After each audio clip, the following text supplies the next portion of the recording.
तो देखिए आज हम पढ़ेंगे कक्षा 10 की हिंदी की पढ़ लेंगे सूरदास जी को। ठीक है, हिंदी में हम सूरदास जी को पढ़ेंगे। ये कक्षा 10 की किताब का जो पद्य का पहला टॉपिक है, पद्य का पहला टॉपिक है सूरदास जी का। ठीक है, सूरदास जी को हम पढ़ेंगे, अच्छी तरीके से पढ़ेंगे और इनके पदों के बारे में भी हम लोग जानेंगे। चलिए देखते हैं। तो ये पद्य का लेसन 1 है सूरदास। अष्टछाप के सर्वश्रेष्ठ कवि सूरदास जी का जन्म जो हुआ था वो वैशाख सुदी पंचमी सन 1478 ईस्वी में हुआ था। तो कहाँ हुआ था दोस्तों, कितने सन में हुआ था? 1478, याद रखना। ठीक है, यहाँ पर देखो शॉर्ट में भी लिखा हुआ है, शॉर्ट में यहाँ पर लिखा हुआ देख लीजिए। ये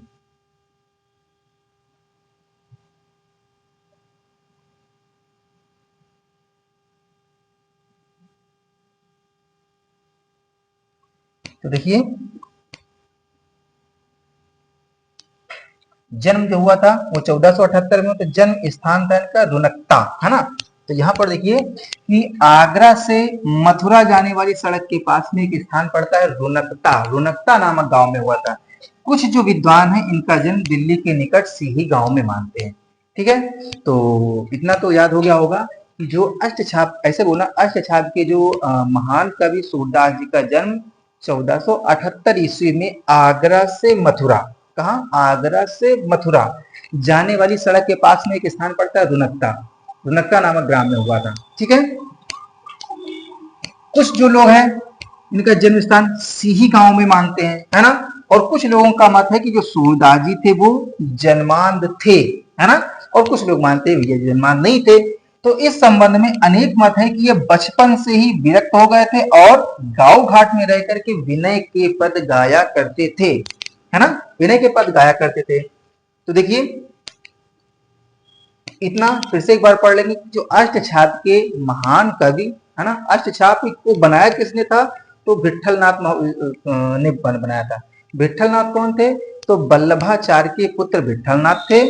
और उन्होंने जो वल्लभाचार्य जी ने और विठलनाथ, है ना, इन लोगों ने 84 जो वल्लभाचार्य है 84 वैष्णव की आत्मा की वार्ता में उन्होंने बहुत से कवियों को बताया है, कृष्ण भक्त कवियों की व्याख्या की है। और उसी में उन्होंने अष्टछाप, अष्टछाप कवि के बारे में बताया है।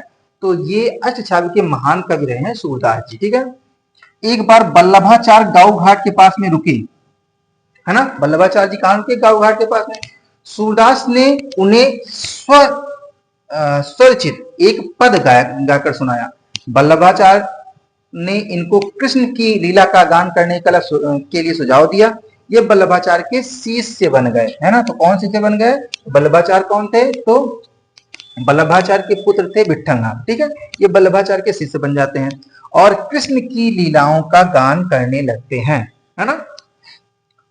वल्लभाचार्य ने इनको गोवर्धन, है ना, इनको गोवर्धन पर बने श्रीनाथ जी के मंदिर में कीर्तन के लिए रख दिया। वल्लभाचार्य के जो पुत्र थे, पुत्र अभी हमने बताया कि विठलनाथ ने अष्टछाप नाम से सूरदास सहित 8 कृष्ण भक्त कवियों का संगठन बनाया और इनकी जो मृत्यु गोवर्धन के पास परसौली नामक ग्राम में 1583 ईस्वी के आसपास हो गई। ठीक है, तो एक बार फिर से हम ओवरव्यू ले लेते हैं, पढ़ लेते हैं। यहाँ पर देखो जन्म स्थान दिया गया है कि अष्टछाप के महान कवि सूरदास जी का जन्म वैशाख सुदी पंचमी, अगर ये नहीं बोल सकते कोई बात नहीं, इसको आप छोड़ दो। क्या बोलना है? जन्म 1478 ईस्वी में आगरा से मथुरा जाने वाली सड़क पर रुनकता नामक ग्राम में हुआ था। कुछ जो विद्वान है इनका जो जन्म स्थान सीही नामक ग्राम में मानते हैं, है ना।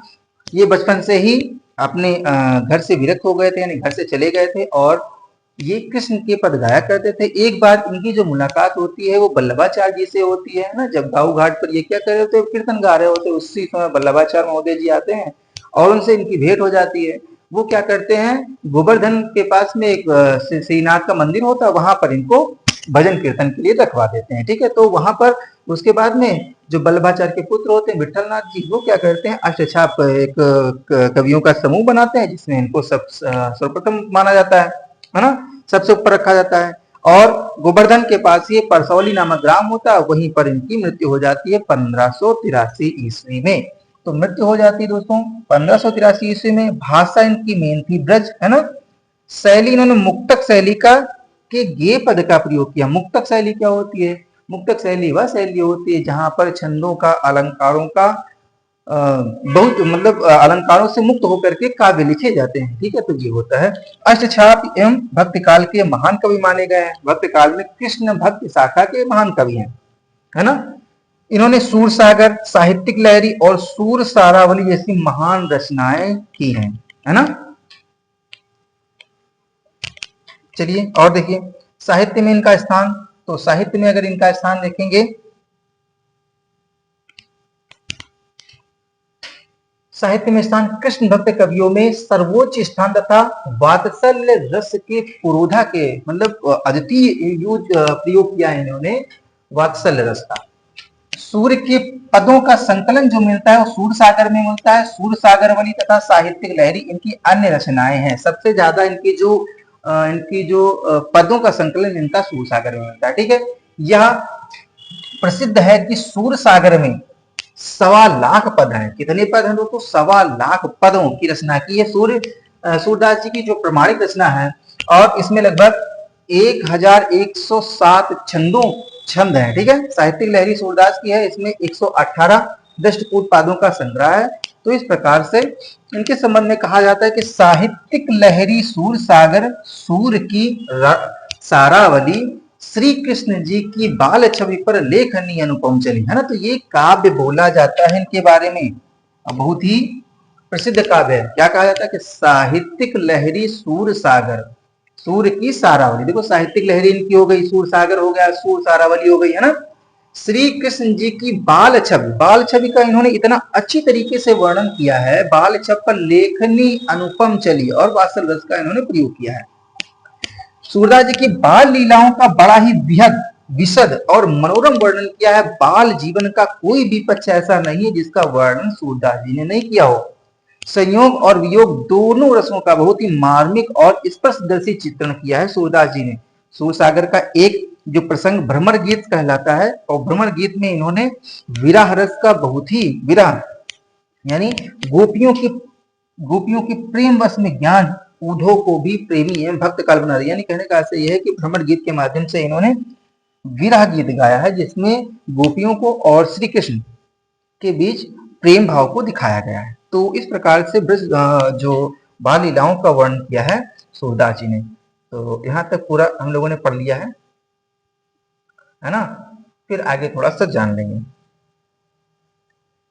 इनके बारे में बताया गया है कि ये कृष्ण भक्त अष्टछाप की पहले ही बता दिया गया कि अष्टछाप के एक महान कवि थे, और इनके बारे में सूरदास जी ने अपनी उत्कृष्ट रचनाओं से हिंदी साहित्य को जो गरिमा प्रदान की है वह अद्वितीय और अतुलनीय है।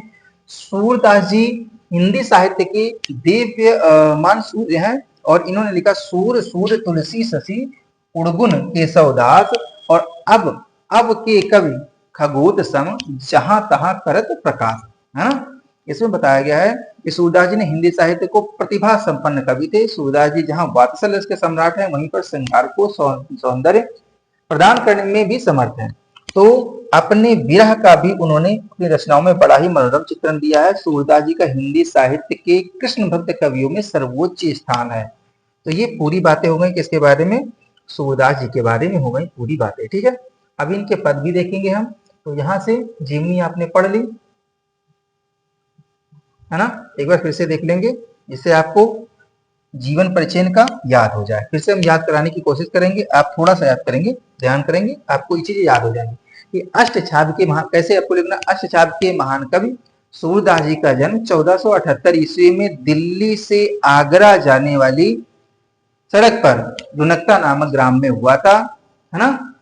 इनको रुनकता नामक ग्राम में हुआ था। ये बचपन से अपने घर से विरक्त हो गए थे। एक बार ये गांव घाट पर भजन कीर्तन कर रहे थे, उसी समय उधर बल्लभाचार्य निकले।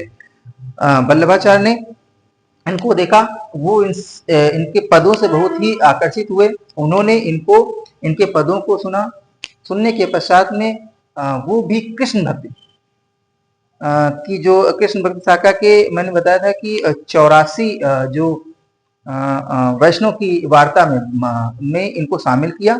और अष्टछाप का बाद में इनके जो पुत्र थे बल्लभाचार्य, के जो पुत्र थे विठल नाथ ने अष्टछाप कवियों की जो एक 8 कवियों का एक संग्रह बनाया और उसमें इनको सर्वोच्च स्थान दिया गया। बाल लीलाओं का इन्होंने बहुत ही अनुपम प्रयोग किया है और कुछ लोग मानते हैं कि जन्मान थे, हाँ, लेकिन जिस प्रकार से इन्होंने भगवान श्री कृष्ण की बाल लीलाओं का वर्णन किया है, नहीं लगता है कि ये जन्मान थे। ठीक है, तो इस प्रकार से आप उनके जीवन के बारे में लिख देंगे और सन 1583 ईस्वी में इनका स्वर्गवास हो जाता है। इन्होंने सूरसागर और सूरसारावली और साहित्यिक लहरी नानों जैसे ग्रंथ लिखे। ठीक है, तो ये इन बात हो गई इनके जीवन परिचय से संबंधित। अब हम पदों को पढ़ेंगे, पदों को नेक्स्ट टॉपिक में पढ़ेंगे, नेक्स्ट वीडियो में पढ़ेंगे। ठीक है।